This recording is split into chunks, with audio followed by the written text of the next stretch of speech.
անվտանգության խորհրդի քարտուղարարն Գրիգորյան Լևոնից, որ ոչ թե եռականներ, այլ պատերազմի օրենսով հայրենական մեծ պատերազմ։ Սեփական ինքնությունը ուրացողից դուք ինչ եք ակնկալում, որ լսեք։ Մարդիկ եղածով մեր հայրենիքը հանձնել են թշնամուն, մեր հաղթանակները գողացել, մեր կենսագրությունը ամբողջությամբ խզել, հազարավոր մարդկանց կյանքերի պատճառ դարձել մահվան,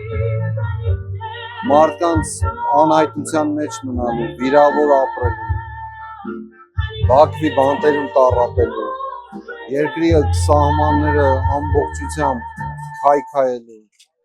եւ տեվապես այս ժողովրդի կյանքում թշնամություն ու ատելություն ներարկելու։ Այս մարդիկ կարող են ուրիշ բան մտածել, ինչ հայրենական պատերազմ իրենց համար ընդհանրապես։ Մեր ունեցած Արցախի ազատագրումը, Շուշին, մեր պաշտպանության բանակի օրը հաստատված, ամբողջ գողացել են սրանք մեզանց, դե ուրացողից ինչ եք ուզում։ Ուրացողը նա իր ինքնությունը, իր ընտանիքը, իր ծնողներին, ամեն ինչ, եթե այդպիսին է ուրացող, ամենտեղ ուրացող է։ Իրենց տերերի առջև էլ է ուրացող։